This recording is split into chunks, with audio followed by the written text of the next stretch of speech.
Hey guys, I am Komal Agrawal, Acrobatic Igniter. So we are going to start antiviral drug pharmacology. So antiviral drugs are the least used drug in the veterinary medicine or veterinary practices, as there are least drugs available in the market, or we can say all the drugs are host dependent. There are two reasons for that. So, most of the drugs are virostatic in nature as comparison to virucidal, क्योंकि अभी बताया हमने कि ये जो होता है साइडल activity जब होगी जब होस्ट स्पेसिफिक है। ये जितने भी वायरोसाइडल ड्रग्स हैं, तो होस्ट स्पेसिफिक है मीन्स कि होस्ट को सेल को भी डैमेज करेगा उसके साथ साथ। ठीक है, तो इसी वजह से ज़्यादातर जितने भी एंटीवायरल ड्रग्स हैं वो वायरोस्टैटिक इन नेचर है। तो अभी हम शुरू कर लेते हैं कि क्या क्या डिफ़िकल्टीज डेवलप हुई एंटीवायरल ड्रग्स को डेवलप करने के लिए और क्या क्या दिक्कतें आती हैं। तो जो वायरस जो होता है वो इंट्रासेलुलर पैथोजन है। Intracellular pathogen.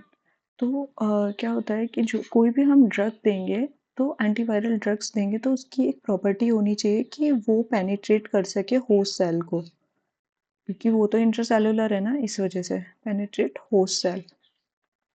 Okay. Second one, जो वायरस जो है वो होस्ट सेल मशीनरी यूज करता है रेप्लिकेशन के लिए। तो हमें कोई ऐसा ड्रग देना है जो कि होस्ट सेल को भी, मतलब वायरस को रेप्लिकेशन को तो रोके रोके इवन होस्ट सेल को भी रोके। ठीक है, तो हम कह सकते हैं कि जो सेल मशीनरी होती है for replication, virus utilises cell repeat और होस्ट सेल मशीनरी। ओके। तो इनका मतलब बहुत लो सेफ्टी ऑफ मार्जिन होता है या फिर नैरो सेफ्टी ऑफ मार्जिन कह सकते हैं हम। ठीक है। अब तीसरी चीज़ होती है कि जो वायरल बायोकेमिस्ट्री है वो हमें फुली अंडरस्टूड नहीं है, अगर हम वायरल बायोकेमिस्ट्री की बात करें तो। ठीक है। चौथी चीज़ है कि लिमिटेड टारगेट साइट्स होती हैं ड्रग्स के लिए, या तो न्यूक्लिक एसिड है मेनली, रेप्लिकेशन ही रोकते हैं हम और क्या रोक। ठीक है। तो इसी वजह से तो वहाँ पर क्या होता है, रेजिस्टेंस डेवलप हो जाती है। और ये जो है antiviral drugs are not effective against non replicating और लेटेंट वायरस। कोई भी लेटेंट वायरस है उसके लिए इफेक्टिव नहीं होते हैं। ठीक है, ये सारे कुछ वो थे। अब हम क्लासिफिकेशंस पे आ जाते हैं। तो क्लासिफिकेशन पढ़ने से पहले वायरस का रेप्लिकेशन कैसे होता है ये हमें जानना पड़ेगा। ठीक है, रेप्लिकेशन ऑफ वायरस। तो वायरस के रेप्लिकेशन के लिए हमने सेकेंड ईयर में माइक्रोबायोलॉजी में कुछ कुछ चीज़ें पढ़ी थी, वो याद करो। तो सबसे पहले होता था अटैचमेंट। जो वायरस है वो होस्ट की सेल पे जाके अटैच होगा। ठीक है, जब वो अटैच होता है तो वो कुछ स्पेसिफिक रिसेप्टर साइट्स जो होती हैं होस्ट की सेल मेम्ब्रेन पे, उससे जाके अटैच होता है। ठीक है, जैसे ये मेरा CD4 सेल है सपोज। ठीक है, इस पे जाके ये बाइंड किया, तो ये वायरस है कोई भी। अब HIV का वायरस मान लो, तो HIV का वायरस है वो जाके मेरी जो CD4 सेल्स हैं वहाँ पे जाके अटैच हुआ। तो एक तो CD4 रिसेप्टर्स होते हैं इस पे। ठीक है, और यहाँ पर जो होते हैं GP41 रिसेप्टर, ग्लाइकोप्रोटीन 41 रिसेप्टर्स होते हैं जो HIV का वायरस है उसकी जो आउटर कोट है उस पे। ठीक है, तो अटैचमेंट सबसे पहला वो होता है, अटैचमेंट करेगा। फिर दूसरी चीज़ होती है पेनिट्रेशन। अब अटैच तो हो गया, अब उसे पेनिट्रेट करके अंदर जाना है। पेनिट्रेशन करने के लिए तीन फिनोमिना होते हैं, या तो एंडोसाइटोसिस के थ्रू जाते हैं। ठीक है, मतलब पूरा का पूरा जो साइटोप्लाज्म है वैक्यूल के थ्रू चला जाएगा एंडोसोम में। ठीक है, और मतलब एंडोसाइटोसिस के थ्रू चला गया वो पूरा का पूरा। और दूसरा होता है फ्यूजन, कि वो सेल मेम्ब्रेन से फ्यूज करेगा और फिर क्या होगा, जो अपना एनवेलप होगा उसको तो बाहर ही रह जाएगा वो, और जो मतलब जो न्यूक्लिक एसिड और वायरस होगा वो दोनों चीज अंदर चला जाएगा। ठीक है, अब थर्ड वन होता है ट्रांसलोकेशन। ट्रांसलोकेशन में क्या होता है कि जितने भी नॉन एनवेलप वायरस होते हैं जिसके ऊपर एनवेलप ही नहीं होता है, तो नॉन एनवेलप वायरस जैसे कि पिकॉर्ना वायरस, ये सारे जाते हैं ट्रांसलोकेशन के थ्रू। ठीक है, और फ्यूजन के थ्रू कौन कौन जाते हैं, जितने भी पैरामिक्सोविरिडी वाले जो होते हैं, पैरामिक्सोविरिडी, या फिर हम कह सकते हैं रिट्रोविरिडी वाले भी जितने भी है ना, वो सारे भी, ठीक है, इसी के थ्रू जाते हैं, फ्यूजन के थ्रू पेनिट्रेट करते हैं। अब आ जाता है हमारा जो तीसरा स्टेप है, पहला अटैचमेंट, पहले अटैच करेगा फिर पेनिट्रेट करेगा, जब अंदर पहुंच गया अब क्या है, अब वो न्यूक्लिक एसिड के अंदर होता है जो वायरल का डीएनए है या फिर मतलब आरएनए है, जो भी कुछ है उसमें। तो वो क्या होगा, तो अनकोटिंग करानी पड़ेगी, न्यूक्लिक एसिड को हटाना पड़ेगा, तो अनकोटिंग होती है, थर्ड जो स्टेप होता है वो अनकोटिंग होता है। अब फिर जो चौथा स्टेप होता है वो होता है ट्रांसक्रिप्शन, ठीक है। ट्रांसक्रिप्शन होता है, फिर ट्रांसक्रिप्शन में क्या होता था कि जो भी जैसे आरएनए है, ठीक है, आरएनए है तो उससे एमआरएनए बनेगा, अगर वो डीएनए है तो डीएनए से एमआरएनए बनेगा। अगर देखो आरएनए से एमआरएनए बनता था तो ये तो ट्रांसक्रिप्शन था ही, बट जब अगर डीएनए से एमआरएनए बनता है तो इसको क्या बोलते हैं, रिवर्स ट्रांसक्रिप्शन, ठीक है। क्योंकि देखो डीएनए से अगर, वो सॉरी, ये तो ट्रांसक्रिप्शन ही है, बट अगर एमआरएनए से डीएनए बनेगा तो इसको बोलेंगे रिवर्स ट्रांसक्रिप्शन, ठीक है। तो मेनली तो अगर हम देखेंगे ट्रांसक्रिप्शन में क्या होता है, डीएनए से एमआरएनए का फॉर्मेशन होता है। कोई भी डीएनए वाला वायरल आया, वायरल न्यूक्लिक एसिड लेके, तो उससे एमआरएनए में कन्वर्ट हो जाएगा, तो ये ट्रांसक्रिप्शन। अगर वो डीएनए में कन्वर्ट हो रहा है तो हम उसको बोलेंगे रिवर्स ट्रांसक्रिप्शन, ठीक है। पांचवा स्टेप होता है ट्रांसलेशन। ट्रांसलेशन में क्या होता है कि दो फेज होते हैं इसका, एक अर्ली ट्रांसलेशन और एक लेट ट्रांसलेशन। अर्ली ट्रांसलेशन में क्या होता है कि जितनी भी प्रोटीन्स होती हैं या फिर वेरियस एंजाइम जो भी रेप्लिकेशन के लिए चाहिए, तो वो सारे इसमें फॉर्म हो जाते हैं, ठीक है। तो एंजाइम्स और प्रोटीन सिंथेसिस हो जाता है। फिर लेट उसमें क्या होता है, लेट ट्रांसलेशन में अगर हम देखेंगे तो जो कैप्सिड प्रोटीन होती है उसका सिंथेसिस होता है। फिर एक जगह रेप्लिकेशन भी चल रहा है, तो रेप्लिकेशन में क्या हो रहा है, रेप्लिकेशन में तो वही जो हमारा न्यूक्लिक एसिड है वही दोबारा से बनता चल रहा है, बनता चल रहा है, उसी के रेप्लिकेशन होता जा रहा है। फिर लास्ट स्टेप होता है असेंबली, कि जो हमने कैप्सिड प्रोटीन बनाया, ठीक है, उसके अंदर न्यूक्लिक एसिड जाके असेंबली क्रिएट कर लेगा पूरा, मतलब असेंबल हो जाएगा। फिर उसके बाद क्या है, रिलीज, एट्थ स्टेप, ठीक है। तो ये सारे स्टेप थे। सबसे पहले अटैचमेंट, अटैच करने के बाद पेनिट्रेट करेगा, फिर वहाँ पे आके अनकोड करेगा, then transcription, translation, replication, assembly and release, ठीक है। तो इतना हमने पढ़ लिया है। अब हम इन्हीं सब पॉइंट्स को जाके रोकेंगे, क्योंकि हमारे पास और कोई तरीका नहीं है। जैसे अगर वो पेनिट्रेट कर रहा है तो हम पेनिट्रेशन को रोक ले रहे हैं, तो यही सारे तरीके हैं जिसके थ्रू हम रोक सकते हैं। अभी देखो मैं तुम्हें कुछ बताना चाहती हूँ, जैसे कि अगर हम HIV के बारे में बात कर रहे हैं, स्पेसिफिक अगर HIV के बारे में बात कर रहे हैं, तो HIV का क्या होता है, जैसे कि ये है HIV का वायरस सपोज, ठीक है। अब इसके ऊपर जो होता है वो जो मतलब GP41 ग्लाइकोप्रोटीन 41 रिसेप्टर्स होते हैं, और ये हमारा हमारा CD4 सेल है सपोज करो, तो इसके पास एक CD4 रिसेप्टर्स होता है, ठीक है। तो अभी हम किस किस को ब्लॉक कर सकते हैं, एक तो CD4 रिसेप्टर्स को ब्लॉक कर सकते हैं, एक GP41 रिसेप्टर्स इसको ब्लॉक कर सकते हैं, यही ना कनेक्ट करने दे। एक इन दोनों के बीच में एक ट्यूब बनता है जब फ्यूजन होता है, तो वो जो ट्यूब बनता है वो किसकी वजह से वो बनता है, वो जो ट्यूब बनता है वो CCR5 रिसेप्टर्स माने जाते हैं, उसकी वजह से फॉर्म होता है। तो हम या फिर इसको ब्लॉक कर दें तो वो ट्यूब ही ना बने, तो पेनिट्रेट ही ना कर पाए। तो इन तीनों में से हमने किसी भी चीज को रोक दिया तो अल्टीमेटली हम वायरस को पेनिट्रेट करने से रोक लेंगे, ठीक है। अब ऐसे ही अगर ये पेनिट्रेट कर भी गया सपोज, तो ये क्या था, RNA इसके अंदर, तो ये RNA आ गया। अब क्या होगा, रिवर्स ट्रांसक्रिप्शन चलेगा, रिवर्स ट्रांसक्रिप्शन से क्या हुआ, ये अपना DNA फॉर्म कर लेगा, डबल स्ट्रैंडेड DNA। अब जो DNA है, ये जो है, ये वाला जो DNA है, जो होस्ट सेल का जो DNA है, अगर ये होस्ट सेल का DNA है तो उसके साथ जाके मिलके अपना DNA कंबाइन कर लेगा और एक नया न्यूक्लिक एसिड फॉर्म करेगा। तो ये किसकी वजह से होता है, ये होता है इंटीग्रेज एंजाइम की वजह से। किसकी वजह से, इंटीग्रेज। इंटीग्रेज क्या कर रहा है, जो होस्ट का DNA है उसको मतलब वायरल DNA के साथ इंटरमिंगल करके एक नया DNA फॉर्म कर रहा है, ठीक है, ये जो न्यू DNA है।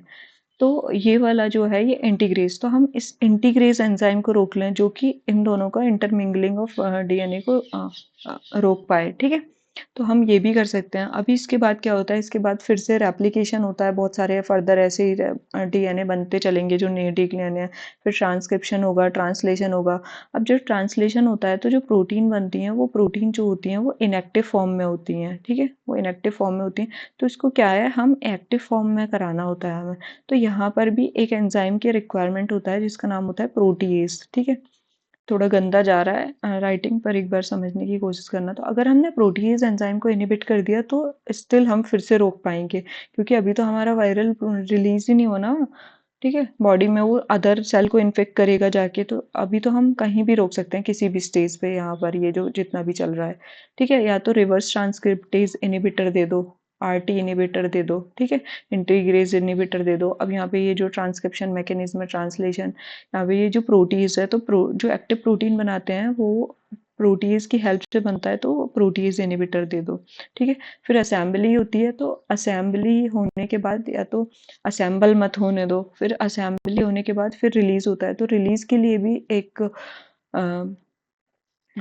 एंजाइम का हेल्प चाहिए होती है, मतलब जो बॉन्ड तोड़वाती है, तो उसके लिए भी जो चाहिए उसको इनिबिट कर दो, वो बॉन्ड टूटेगा नहीं तो फिर रिलीज भी नहीं हो पाएगा, ठीक है। इतना समझ में आया होगा शायद, मुझे लगता है, ठीक है। इसी बेसिस पे हम जो है एंटीवायरल ड्रग्स का क्लासिफिकेशन देखने वाले हैं। तो सबसे पहले क्लासिफिकेशन देखने से पहले हमें पता होना चाहिए, जैसे कि जो सबसे पहले जो ड्रग होते हैं वो क्या करते हैं, वो इनिबिट करते हैं वायरल अटैचमेंट को, viral attachment and penetration, okay. तो वायरल अटैचमेंट और पेनिट्रेशन को इनिबिट करने वाले ड्रग्स हैं जैसे कि गामा ग्लोबुलिन, गामा ग्लोबुलिन, ठीक है। ये एक्चुअली में मोनोक्लोनल एंटीबॉडीज है और कुछ भी नहीं है, पर ये काफ़ी इफेक्टिव माना गया है कि ये बाहर से जो भी चीज़ आ रही है उसकी एंट्री को मतलब इनिबिट कर देगा या फिर उसको पेनिट्रेट नहीं करने देगा, ठीक है। तो हम मतलब ये काफ़ी इफेक्टिव माना गया है गामा ग्लोबुलिन, क्योंकि आपने देखा ही होगा कि जितने भी एंटीबॉडीज होते हैं वो क्या करते हैं, हमारा डिफेंस मैकेनिज्म में तो बॉडी का डिफेंस मैकेनिज्म में तो हेल्प करते हैं, तो गामा ग्लोबुलिन भी सेम उसी में हेल्प कर रहा है, ठीक है। Gamma globulin. एक आता है आर्बिडोल। आर्बिडोल जो है ये हमारे इंडिया में यूज़ नहीं होता है, ये रशिया चाइना इसमें यूज़ होता है, काफ़ी ज़्यादा इफ़ेक्टिव है, पर इसका टॉक्सिसिटी भी ज़्यादा है, तो इसी वजह से ये यहाँ यूज़ नहीं होता है, ठीक है। एक है माराविरको, विरोक, ठीक है, मेराविरोक। तो ये एचआईवी पेशेंट्स जो होते हैं हम उसमें रेफर्स करते हैं। और एक है एनफ्यूवर्टिन, वर्टाइट, ठीक है। तो बस तुम गामा ग्लोबुलिन के बारे में याद रखना कि गामा ग्लोबुलिन जो है वो वायरल के अटैचमेंट और पेनिट्रेशन को रोक रहा है, ठीक है। पहली कैटेगरी जो हमने पढ़ ली है, ठीक है। अब जो हमारी दूसरी कैटेगरी है वो है मैं पेन चेंज कर रही हूँ, ठीक है। जो दूसरी कैटेगरी है वो है जो इनिबिट करेगी रिवर्स ट्रांसक्रिप्टेज को, ठीक है। या फिर हम कैसे करें, चलो कैसे भी कर लेते हैं वैसे तो। जो हमारी दूसरी कैटेगरी है वो है, एक सेकेंड, हाँ, तो हमारी जो दूसरी कैटेगरी है उसमें आएंगे कि जो कि इनहिबिट कराएंगे या तो वायरल का ट्रांसलेशन या फिर ट्रांसक्रिप्शन या फिर रेप्लिकेशन, ठीक है। इन तीनों में से किसी भी एक चीज़ को इनहिबिट जो कराएंगे उसको हम बोलेंगे कि ये क्या करा रहे हैं, ये इनहिबिशन करा रहे हैं। तो सबसे पहले हम देख लेते हैं कि जो इनहिबिशन कराते हैं, दोबारा से येलो पेन ले लेती हूँ, जो इनहिबिशन कराते हैं आरएनए वायरस को, आरएनए वायरस के न्यूक्लिक एसिड को, ठीक है। तो इसमें दो टाइप्स के आते हैं, ठीक है, अभी तुम्हें देखने के लिए मिलेंगे। तो इसमें दो टाइप्स के वो आते हैं, तो हमने जो देखे हैं, अब देखो आरएनए वायरस जो होते हैं उसमें भी क्या है, सबसे पहले जो देखा जाएगा वो देखा जाएगा न्यूक्लियोसाइड और न्यूक्लियोटाइड एनालॉग, न्यूक्लियोसाइड और न्यूक्लियोटाइड एनालॉग, ठीक है। तो ये, और इसमें दूसरे जो आएंगे वो आएंगे नॉन न्यूक्लियोसाइड, ठीक है। अब जो हमारे जो नॉन ये जो होते हैं न्यूक्लियोसाइड और न्यूक्लियोटाइड एनालॉग्स जो होते हैं, जब हम इनकी बात कर रहे हैं तो इसके अंदर हमें देखने के लिए मिलेगा, एक सेकेंड, मैंने कुछ गलत तो नहीं पढ़ा दिया है, मैं ये सोच रही हूँ। ठीक है, देखो इसका भी एक फर्दर कैटेगरी है जो मैं तुम्हें बताना चाह रही हूँ। ये अगर हम रिट्रोवायरस के केस में बात करें, रिट्रोवायरस, तो रिट्रोवायरस के केस दोबारा ही बता देती हूँ नेक्स्ट पेज पे। ठीक है, जब भी हम दूसरी कैटेगरी थी हमारी जो कि हमारे ट्रांसलेशन, ट्रांसक्रिप्शन या रेप्लिकेशन को इनहिबिट कर रही है। ठीक है, तो उसमें भी हमारी जो पहली कैटेगरी थी, हमने जो देखने जा रहे थे वो हम देखने जा रहे थे कि जो इनहिबिटर हैं reverse transcriptase, sorry, transcriptase inhibitor. ठीक है, तो इसमें जो पहली कैटेगरी है वो आती है NRTI। ठीक है, दूसरी कैसी कैटेगरी आती है नॉन NRTI, या फिर इसको बोलते हैं NNRTI। ठीक है, तो NRTI की फुल फॉर्म क्या होती है? NRTI की फुल फॉर्म होती है न्यूक्लियोसाइड या फिर टाइट, कुछ भी ले लो, न्यूक्लियोसाइड या टाइट रिवर्स ट्रांसक्रिप्टेज इनहिबिटर। ठीक है, जो रिवर्स ट्रांसक्रिप्शन करा रहा था HIV में। ठीक है, तो हम वो लगाएंगे, रिवर्स ट्रांसक्रिप्टेज इनहिबिटर। तो अगर हम इसका केस देखें रिवर्स ट्रांसक्रिप्टेज इनहिबिटर का, तो अब ये जो है NRTI के अंदर, इसके अंदर कुछ ड्रग्स आते हैं जिनका नाम याद रख लेना, जिडोव्यूडिन, जिडोव्यूडिन। ये HIV में, HIV पेशेंट जो होते हैं हम उसमें ये सारे ड्रग्स देते हैं, क्योंकि HIV में क्या बताया था अभी तो मैं थोड़ी देर पहले, कि वो क्या कर रहा होता था, वो रिवर्स ट्रांसक्रिप्शन के थ्रू DNA फॉर्म कर रहा है। तो अगर हमें रुकवाना है तो RRT इनहिबिटर दे देंगे हम। ठीक है, कहाँ पे थी मैं, हाँ, तो जिडोव्यूडिन और डीडानोसिन।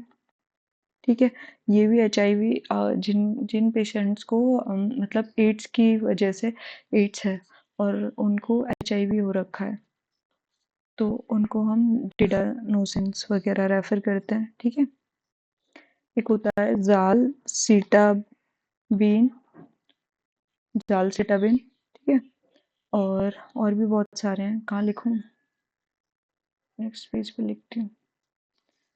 तो NRTI, एनआर, ठीक है, एबास कैविर। ठीक है, एबा कैविर, एबा कैविर भी, मतलब ये सारे जितने भी ड्रग्स हैं ये HIV पेशेंट्स को दिए जाते हैं। ठीक है, एक है एमडॉक्सोविर। ठीक है, ये जितने भी मैंने तुम्हें अभी 5 बताए थे, ये सारे के सारे क्या हैं, ये न्यूक्लियोसाइड हैं, ध्यान रखना। ये क्या है, ये न्यूक्लियोसाइड हैं जितने भी बताए। और अभी मैं एक ड्रग का नाम बताऊंगी, वो न्यूक्लियोटाइड होगा, बस अकेला ड्रग है जो न्यूक्लियोटाइड है, उसका नाम है टीनोफोविर।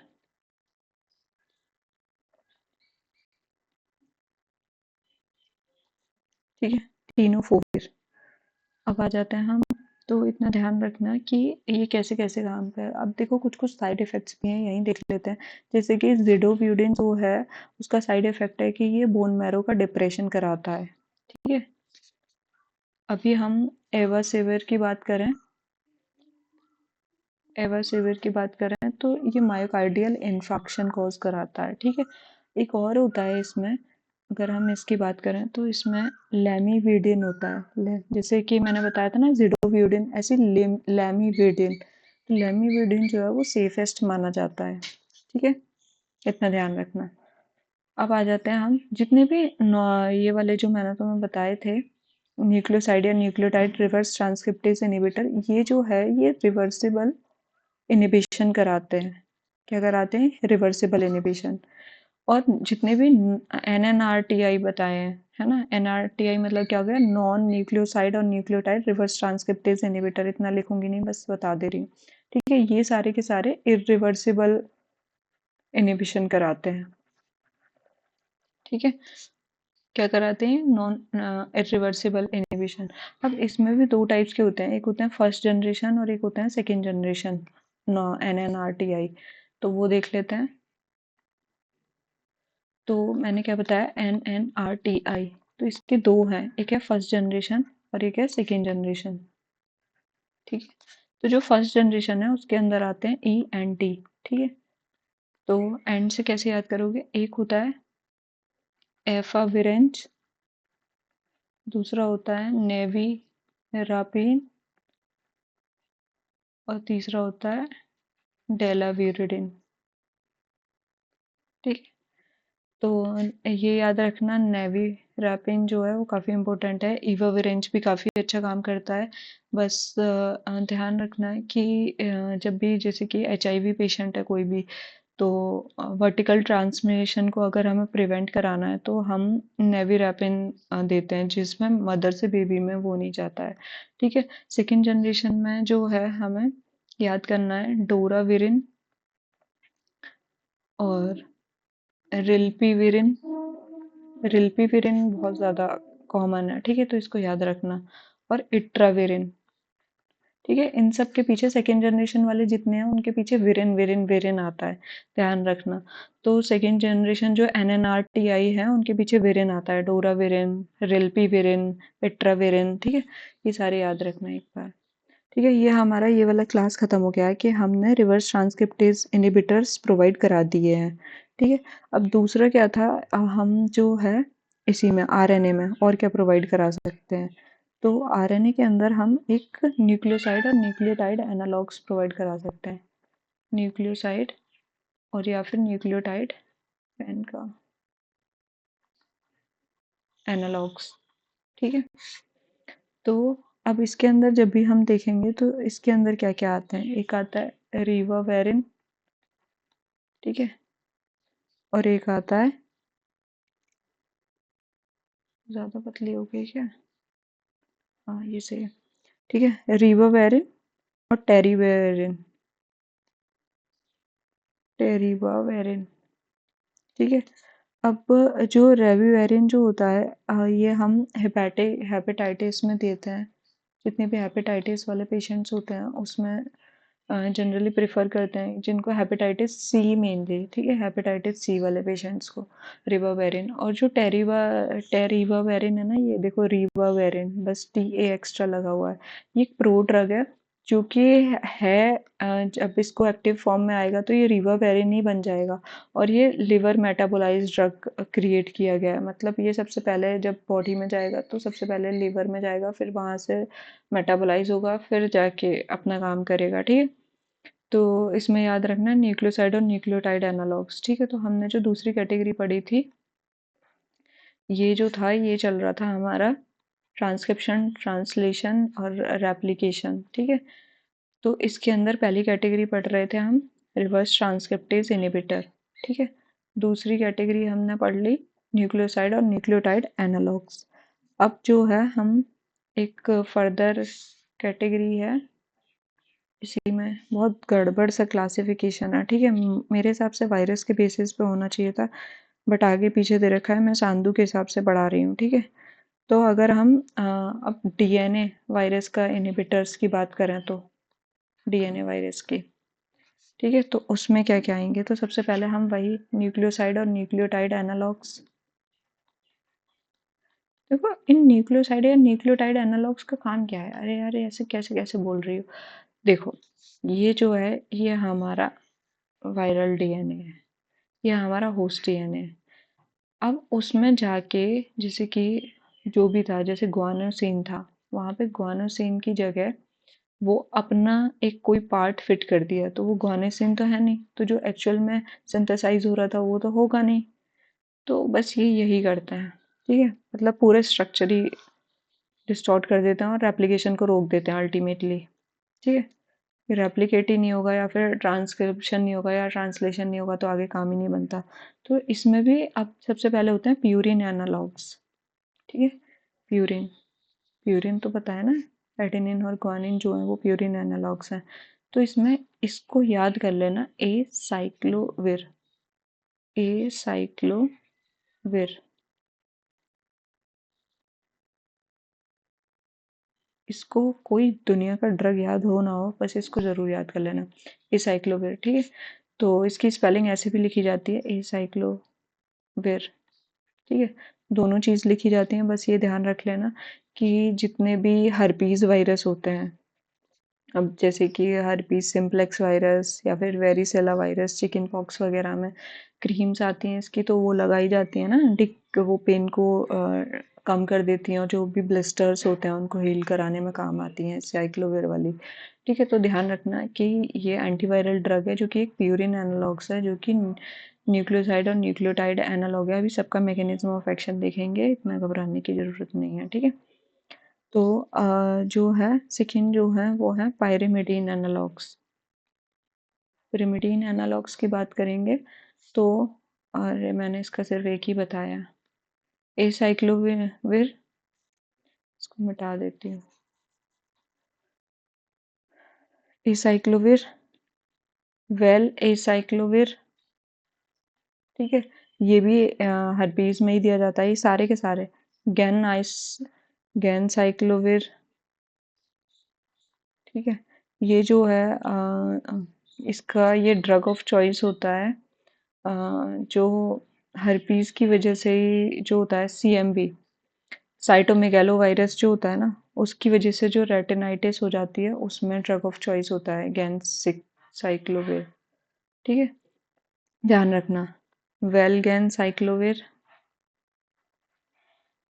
ठीक है, ये भी सीएमवी में ही दिया जाता है। ये जो है जो भी मतलब जो पेशेंट ट्रांसप्लांट वगैरह करा के आते हैं ना, जैसे कि कोई भी हार्ट ट्रांसप्लांट या फिर किडनी मेनली, ठीक है, किडनी का तो होता ही रहता है ना, किडनी ट्रांसप्लांट, तो उन सबको दिया जाता है कि कोई भी प्रोफाइलैक्सिस के तौर पे, कि मतलब कोई भी वायरल इन्फेक्शंस कॉज ना हो जाए। ठीक है, वैन वालगैन साइक्लोवेट। ठीक है, ये जो है, अब आ जाते हैं अगले पेज पे। ठीक है, तो और भी बहुत सारे होते हैं, जैसे कि पेन साइक्लोवेर, पेनसाइक्लोविर की काफ़ी ज़्यादा एफिनिटी होती है। अगर हम एसाइक्लोविर के कंपैरिजन में बात करें तो इसकी एफिनिटी ज़्यादा होती है बाइंड करने की। ठीक है, अब आ जाते हैं हम सेकंड जो है हमारी कैटेगरी, वो है पायरा पिरिमिडीन एनालॉग्स। ठीक है, पिरिमिडीन एनालॉग्स कैसे काम करते हैं, तो इसके पहले एग्जांपल देख लेते हैं। इड इडॉक्सीज्यूरिडिन, ट्राइफ्लूरिडिन, सोरिब्यूडिन, साइटारेबिन, और सीडोफोविर। ठीक है, ये सारे तो जो इडॉक्सीरिडोजिन होता है, ये मैंने बताया था ना, हर्पीस सिम्प्लेक्स वायरस, तो उसमें है हर्पीस सिम्प्लेक्स केराटाइटिस जब कॉज होती है तो उसमें दिया जाता है, बट ये टॉक्सिसिटी कॉज किया जाता है, तो इसी वजह से ज़्यादा भी नहीं यूज़ होता। ठीक है, अगर हम ट्राइफ्लूरिडिन बोलेंगे तो जितने भी, अगर कोई एसाइक्लोविर रेजिस्टेंस होता है ना, जो एसाइक्लोविर रेजिस्टेंट अगर कोई एनिमल है, तो हम उसमें ट्राइफ्लूरिडिन देते हैं फिर। ठीक है, अगर इसकी बात करें सॉर्ब्यूरिडिन की, तो ये 3000 टाइम्स मोर पोटेंट होता है एसाइक्लोविर से। ठीक है, अगर हम साइट्रावेन की बात करें तो ये जो है ये जितने भी लीक्यूमिया और जो भी कैंसर को, जो भी कैंसर की सेल्स जो प्रोलिफरेट हो रहे हैं उसको इनिबिट करने में हेल्प करता है। ठीक है, अगर हम सिडोफोविर की बात करें तो जब भी सीएमवी हो जाता है ना एड्स पेशेंट को, तो उसमें दिया जाता है, जैसे कि cytomegalo virus in ads patient. ठीक है, उसमें सिडोफोविर्स दिए जाएंगे। तो अगर हमने ये भी पढ़ लिया है, अब तीसरा जो होता है वो होता है पायरोफॉस्फेट एनालॉग। पायरोफॉस्फेट एनालॉग, मैं तुम्हें बता रही थी कि एक बॉन्ड से जुड़े होते हैं रिलीज होने से पहले। ठीक है, तो वो होता है पायरोफॉस्फेट। ठीक है, उसका एग्जांपल है फॉस्कार्नेट। अगर हमने फॉस्कार्नेट दे दिया तो वो उसको लीव ही नहीं करेगा सेल को, वायरस जो है। ठीक है, फॉस्कार्नेट ये जो है जब भी मतलब अगर हम CMV, HSV, CMV cytomegalovirus, herpes simplex virus, जब भी रेजिस्टेंट, जैसे कि सीएमवी के लिए हमारा जो होता है ड्रग ऑफ चॉइस वो क्या होता है, गैनसाइक्लोविर, अगर उससे रेजिस्टेंट हो गया तो हम फॉस्कार्नेट देंगे। एचएसवी के लिए जो ड्रग ऑफ चॉइस होता है वो क्या होता है, शायद एसाइक्लोविर होता है। ठीक है। तो अगर उससे रेजिस्टेंट हो गया तो फिर हम क्या देंगे, फॉस्कारनेट देंगे। ठीक है, तो जो भी ड्रग रेजिस्टेंट हो जाते हैं तब दिया जाता है ये फॉस्कारनेट। ठीक है, अब जो है एक होती है मिसलेनियस कैटेगरी इन्हीं की, डीएनए वालों की। तो उसमें आ जाता है डोकेसेनॉल।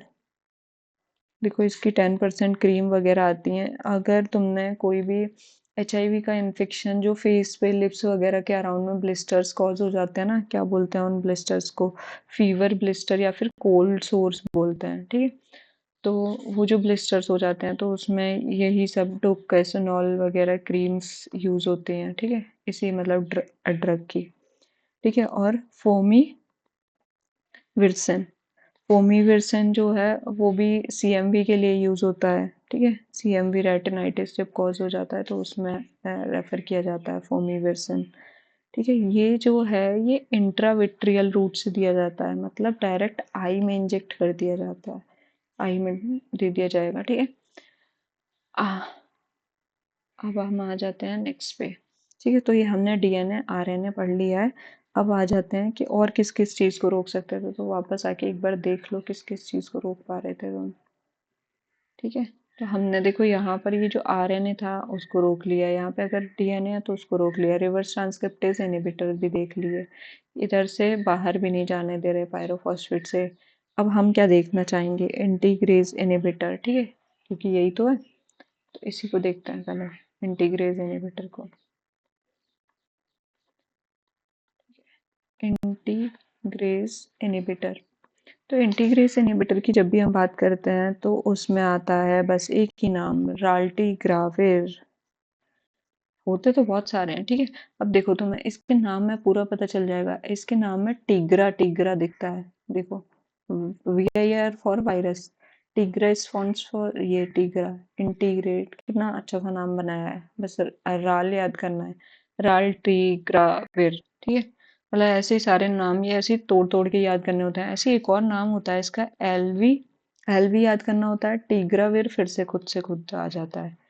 टिग्रा तो वही है, बस एल भी याद करना है तुम्हें। ठीक है, ऐसे ही एक डोलू होता है, डोलू याद कर लो, फिर टिग्राविर लगा दो, कुछ भी नहीं है, ऐसे नाम याद हो जाएंगे। बस तुम एक याद कर लेना, राल टिग्राविर ज्यादा यूज होता है। ठीक है, अब हम बात करें कि जब भी हम ओरल लाइन ऑफ ड्रग्स, मतलब जो भी ड्रग हमें ओरली प्रिस्क्राइब करने हैं, तो उसमें अगर हम first line of drug in HIV देखते हैं ना, कि हम क्या प्रोवाइड करवाते हैं, तो यही होता है राल्टिग्राविर, एल्ट्रिग्राविर या फिर डोलोटिग्राविर। ठीक है,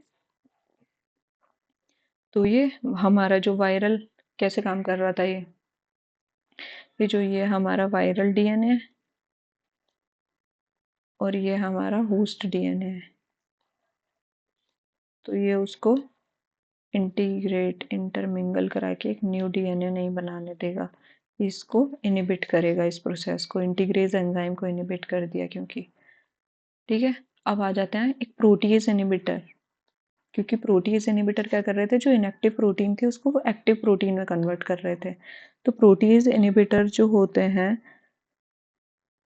प्रोटीएज इनिबिटर्स के बहुत सारे नाम हैं। ठीक है, उनके सफिक्स के पीछे मेनली नाविर आता है, ध्यान रखना थोड़ा कर पाओ तो। ठीक है, जैसे कि रिटोनाविर, रिटोनाविर। ठीक है, सेक्विला नाविर, सेक्यूनाविर। ठीक है, सेक्यूना याद रखना है बस तुम्हें। ठीक है, इंडीनाविर। ठीक है, दारूनाविर, बोक्सेप्रिविर। ठीक है, ये थोड़ा अलग है बस, पर इतने याद रखना कि ये सारे जितने भी हैं वो सारे जिसके पीछे नाविर आ रहा हो तो उसको समझ लेना ये प्रोटीज इनहिबिटर है। ठीक है, जो रीटो नाविर होता है उसका साइड इफेक्ट होता है एक काफी अच्छा, याद नहीं आ रहा है।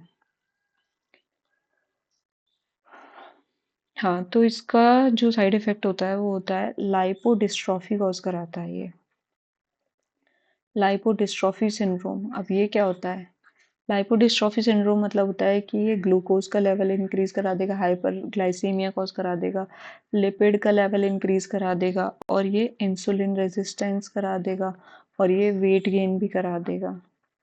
ठीक है, तो अगर हम इस ड्रग को यूज़ कर रहे हैं तो इसके इतने सारे साइड इफ़ेक्ट्स हैं।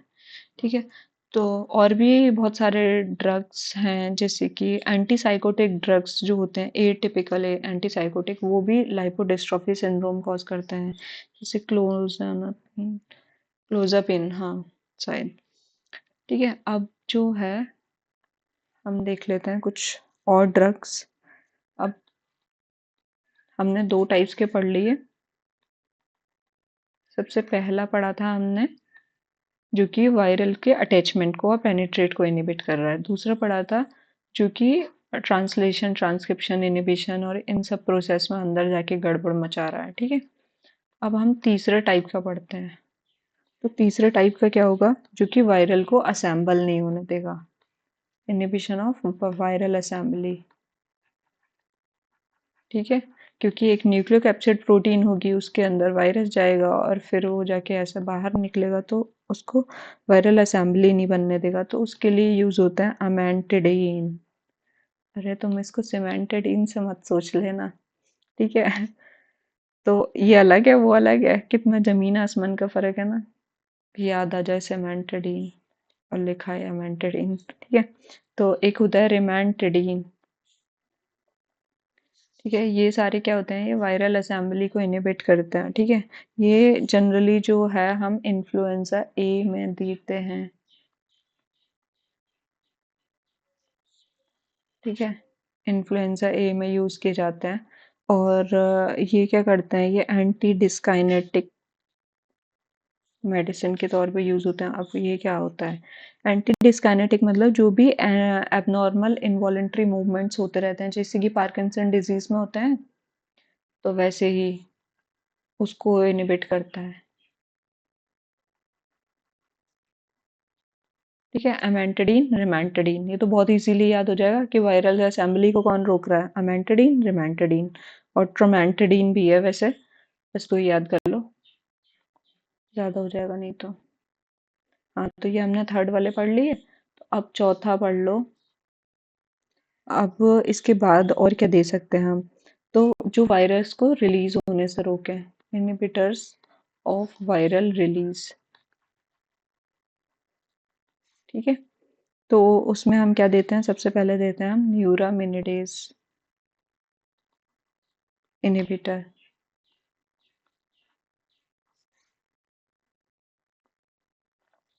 यार वो मैंने गलत बता दिया, पायरोफॉस्फेट वाला, पायरोफॉस्फेट गलत बता दिया, सॉरी, वो तो न्यूरामिनिडेज करता है। हाँ, न्यूरामिनिडेज इनहिबिटर्स जो होते हैं ये होते हैं ज़ैनामाविर और ओस ओसाल्टा, ओसाल्टमेविर। इनके पीछे मेविर मेविर आता है, ध्यान रखना। ठीक है, ओसाल्टमेविर। तो ये जो है स्वाइन इन्फ्लुएंजा वगैरह में दिए जाते हैं। ठीक है, अब और भी कुछ कैटेगरीज हैं, जैसे कि हम लास्ट में देते हैं इम्यूनो मॉड्यूलेटर, जो इम्यूनिटी को मॉड्यूलेट करते हैं। ये जब कोई भी ड्रग काम नहीं कर रहा है तब दिए जाएंगे। तो उसमें पहली कैटेगरी है इंटरफेरॉन, क्योंकि इनका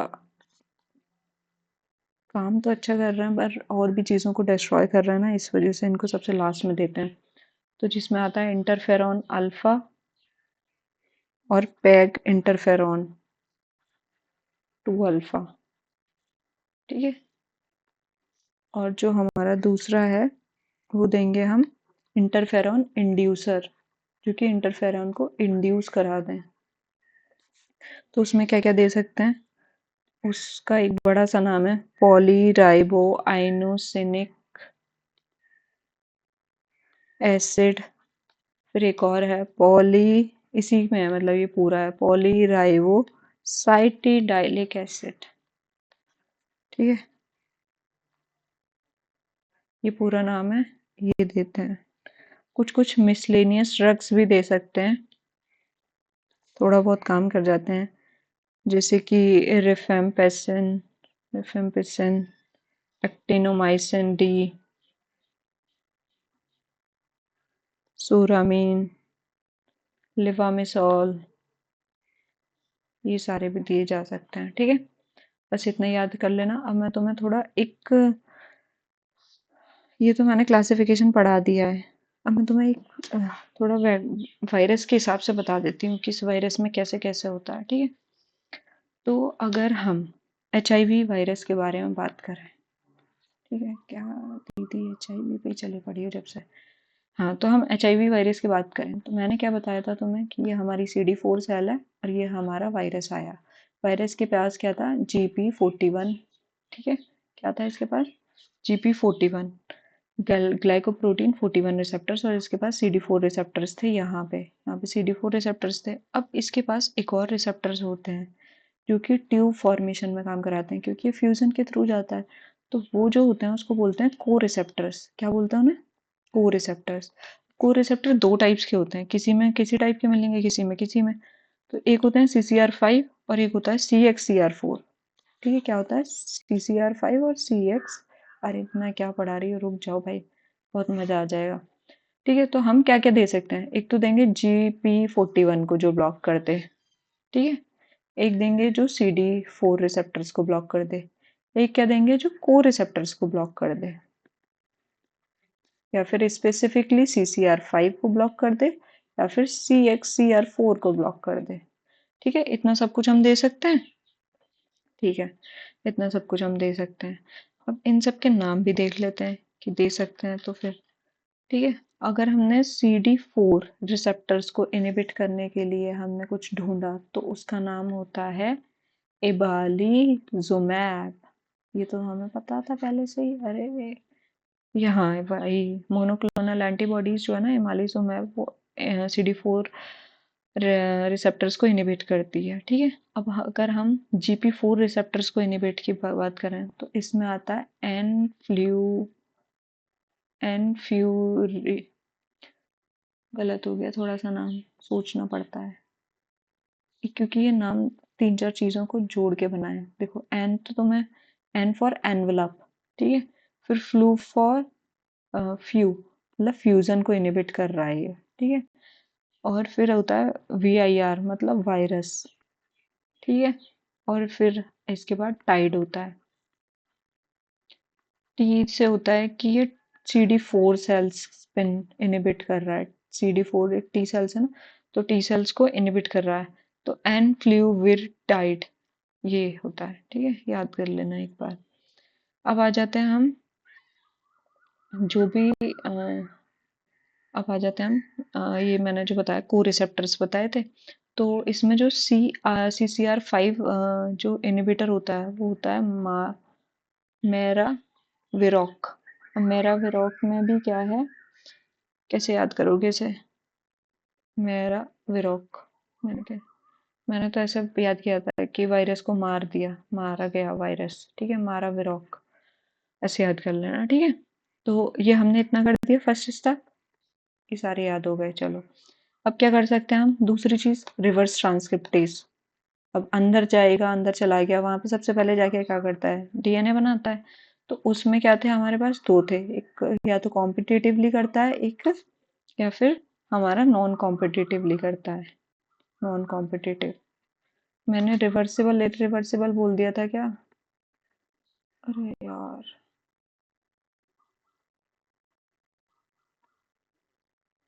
यहाँ पे कॉम्पिटिटिव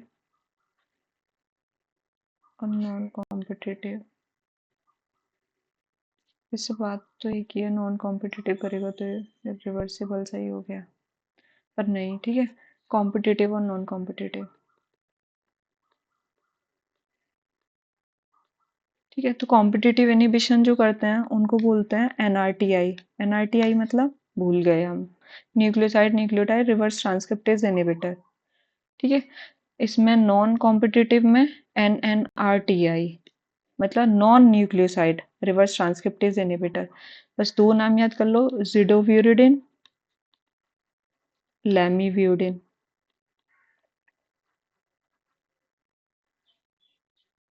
ठीक है, जिडोव्यूरिडिन, जिडोव्यूडिन और लैमीव्यूडिन। बस 2 नाम याद कर लिए इसमें कॉम्पिटिटिव में। अब नॉन कॉम्पिटिटिव में याद कर लो। अच्छा, इसमें भी मैंने तुम्हें बताया था कि एक साइड वाले हैं ये। टाइड वाले का और नाम याद कर लो, वो अकेला है बेचारा, टी से ही शुरू होता है इसी वजह से, टीनोफोविर। ठीक है, टीनोफोविर। अब एनएनआरटीआई की बात करोगे तो अगर हम इसकी बात करें तो इसके अंदर मैंने तुम्हें 2 टाइप्स के बताए थे, एक फर्स्ट जनरेशन एक सेकंड जनरेशन। ठीक है, तो फर्स्ट जनरेशन या सेकंड जनरेशन बस तुम एक याद कर लो, एक तो नेविरापिन और एक रिल पी वेरिन, सेकेंड जनरेशन वाला। एक एक बस 2 याद कर लो, हो गया काम इतना। अब आ जाते हैं, अगर हमने इसको भी इनिबिट कर दिया तो अब हमें क्या है, इंटीग्रेज को इनिबिट करेंगे। अब इंटीग्रेज इनिबिटर तो ऐसे ही याद होंगे, है ना, टिग्रा टिग्रा लगाना है और पीछे विर लगाना है, आगे बस 2 4 नाम, तो राल टिग्राविर और एलवी टिग्राविर और डोलू टिग्राविर। ठीक है, ये तो क्या ही याद करने में, इसको कोई दिक्कत होती है क्या तुम्हें? ठीक है, फिर हम चौथा क्या दे सकते हैं, प्रोटीज इनिबिटर दे सकते हैं कि प्रोटीज जो बनती है। अब उसमें क्या दे सकते हो, रिटोनाविर, नाविर नाविर आता है उनके पीछे। ठीक है, लोपिनाविर और सेक्विलनाविर। ठीक है, एटाजानाविर। ठीक है, कुछ भी दे लो जो मन करे। इतना खत्म हो गया, तो हमने ये जितने भी एचआईवी से जितने भी वायरस थे हमने वो वाले पढ़ लिए। ठीक है, तो अब हम आ जाते हैं आगे। अगर हम इन्फ्लुएंजा वायरस की बात करें तो उसमें कौन कौन से देते हैं। अब देखो, उसमें सबसे पहले हम रोकते हैं एक अनकोटिंग को। ठीक है, पहले तो अनकोटिंग इनिबिट करते हैं, दूसरा हम न्यूरोमिनिडेज को इनिबिट करते हैं, और तीसरा जो है वो हम पॉलीमरेज को इनिबिट करते हैं। ठीक है, 3 चीज को इनिबिट करते हैं। तो अनकोटिंग के लिए क्या था, अमेंटेडिन और रिमेंटेडिन, और इसके लिए क्या था, न्यूरोमिनिडेज को इनिबिट करने के लिए ओसेल्टामेविर, मेविर मेविर आता है, जेनामेविर। ठीक है, पैरामेविर।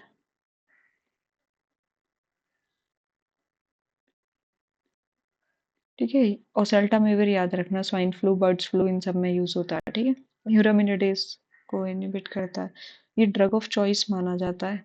ठीक है, स्वाइन फ्लू और बर्ड फ्लू में, स्वाइन फ्लू में क्या था, H1N1 ही तो था, तो N1 मतलब न्यूरोमिनिडेज ही तो है।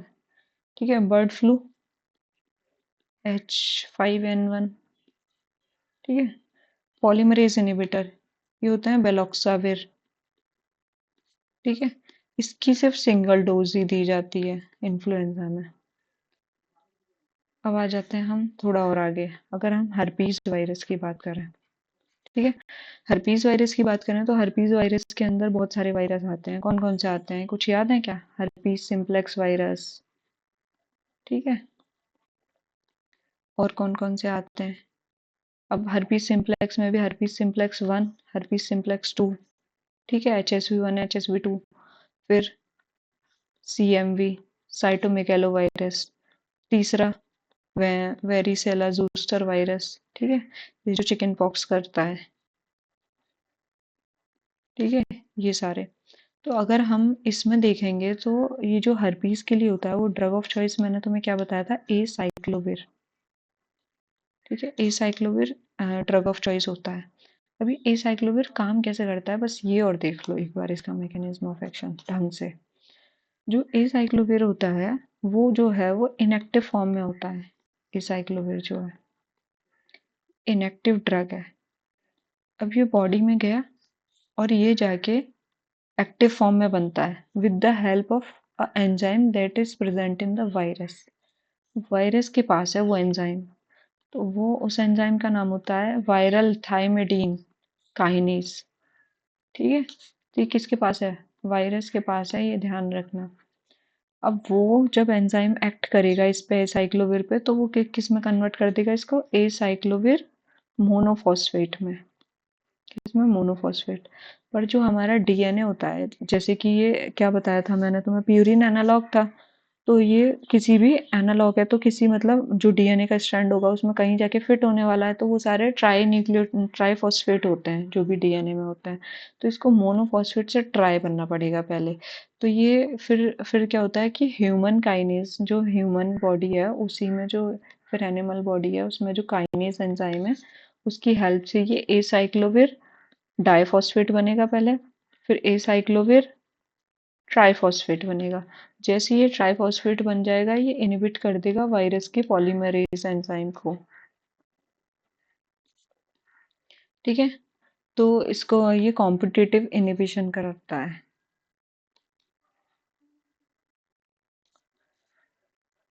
ठीक है, अगर हम कहें कि कोई भी जैसे एसाइक्लोविर रेजिस्टेंट हो जाते हैं कुछ कुछ जो एनिमल्स होते हैं, तो वो कैसे हो जाते हैं, क्योंकि उनका जो वायरल है, वायरस उसने क्या किया होगा कि जो थाइमिडीन काइनेज है ना उसमें म्यूटेशन ले आया होगा।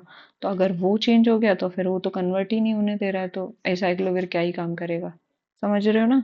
तो थाइमिडीन काइनेज को इनिबिट कर म्यूटेशन ले आएगा तो भी ये साइक्लोविर रेजिस्टेंट हो जाएंगे। ऐसे ही और क्या क्या दे सकते हैं, एसाइक्लोविर तो ड्रग ऑफ चॉइस थी, तो हम आरबीज में और क्या क्या दे सकते हैं, वेल साइक्लोविर दे सकते हैं। ठीक है, एसाइक्लोविर, पेन साइक्लोविर, पैम साइक्लोविर। ठीक है, ये सारे दे सकते हैं। अब देखो मैंने जितने भी बताए ए साइक्लोविर, ये सारे एक तो HS1, HSV1, HSV2 और ये वेरिसेला जूस्टर वायरस, तो इस सब में दिया जाता है। जो CMV है उसमें एक अलग दिया जाता है, उसका जो ड्रग ऑफ चॉइस होता है मैंने बताया था तुम्हें, सिक्लो गैंसाइक्लोविर होता है। ठीक है, तो गैंसाइक्लोविर जो होता है इसका एक साइड इफेक्ट्स होता है कि ये बोन मैरो सेपरेशन कराता है। और कौन बोन मैरो सेपरेशन करा रहा था, मैंने तुम्हें बताया था कि जो जिडियो ब्यूरिन था, ब्यूडिन, वो भी करा रहा था। अभी ये कहाँ था? अरे बताया था, रिवर्स ट्रांसक्रिप्टेज इनहिबिटर में। अभी बार बार भूल जाते हो। यहाँ पे ये। ठीक है, तो जब भी हम इसके साथ नहीं देंगे, इसी वजह से कॉन्ट्रा इंडिकेट करेंगे कि इसके साथ ना दें, क्योंकि क्योंकि सेम बोन मैरो डिप्रेशन करा रहे हैं दोनों सप्रेशन, तो फिर और ज़्यादा इफेक्ट को इंक्रीज करा देंगे इस वजह से। ठीक है, अब आ जाते हैं हम हेपेटाइटिस वायरस पे। हेपेटाइटिस वायरस, तो हेपेटाइटिस वायरस की देखेंगे तो जो ए हेपेटाइटिस है और ई हेपेटाइटिस है, ये सेल्फ लिमिटिंग होते हैं। मतलब ये खुद पे खुद ठीक कर लेते हैं, इनमें हमें कोई एंटीवायरल ड्रग्स देने की ज़रूरत नहीं है, हम कोई सपोर्टिव थेरेपी देंगे जो भी सिम्टोमेटिक ट्रीटमेंट करेंगे। जो जब भी बी का इन्फेक्शन होता है तो डी का भी होता है, अगर बी ट्रीट हो गया तो डी ट्रीट हो गया, ये समझ लो। तो हम सिर्फ बी को ट्रीट करने के लिए दवाई देते हैं। ठीक है, तो हमें किस किस के लिए चाहिए, अब हेपेटाइटिस बी के लिए चाहिए और हेपेटाइटिस सी के लिए चाहिए ट्रीटमेंट के लिए। सिर्फ दो के लिए दवाई चाहिए होती है। तो जो बी के लिए दी जाती है वो होती है टीनोफोविर। ये कहाँ था, याद करो याद करो, न्यूक्लियोटाइड मैंने याद कराया था, टीनोफोविर। अभी दिखाती हूँ तुम्हें, गिरा, दिख गया, NRTI में। ठीक है, तो टीनोफोविर, तो हम टीनोफोविर देंगे, इसका ये ड्रग ऑफ चॉइस होता है, ध्यान रखना। हेपेटाइटिस बी का, हेपेटाइटिस सी में जनरली जो है वो हम इंटरफेरॉन्स देते हैं, हमारा ये लास्ट होता है। और भी बहुत सारी चीज़ें दे सकते हैं, जैसे ओरल ड्रग्स में हम जो है या तो प्रोटीज इनिबिटर भी दे देते हैं। ठीक है, प्रोटीज इनिबिटर क्या क्या थे, याद है कुछ? एक भी नहीं याद है सारा, चलो कोई बात नहीं, नहीं याद तो देख लेना। ठीक है, एक होता है और भी होते हैं जैसे कि RNA पॉलीमरेज इनिबिटर जितने भी हैं, तो उसमें उसको बोलते हैं नॉन स्ट्रक्चरल प्रोटीन इनिबिटर, तो वो सारे प्रोवाइड किए जाते हैं। ठीक है, और एक होता है नॉन स्ट्रक्चरल 5B इनिबिटर, एक होता है 5A inhibitor, non structural protein 5A inhibitor, non structural protein 5B inhibitor. ये मेनली RNA पॉलीमरेज के फंक्शन को इनिबिट करते हैं। तो इसका एग्जाम्पल याद कर लेना कि जो 5B होता है, 5B में जितने भी एग्जाम्पल हैं उसके पीछे व्यूविर आता है। ज़्यादा मत याद करना, ये हमारे वेटनरी में है नहीं। तो इसमें आता है सोफेस, सोफोस, व्यूविर। ठीक है, ऐसे याद कर लेना। और ये जो 5A इनिबिटर है इसमें आता है एसविर, ए एसविर। तो एसविर आता है जैसे कि एल्ब्स एसविर, ठीक है, लेड एसविर। तो ये सारे हमने वायरस की क्लासिफिकेशन को कंप्लीट कर लिया है। सारा थोड़ा घोंच पहुंच हो चुका है पता है, पर समझ में आया हो तो लाइक कर देना। Thank you.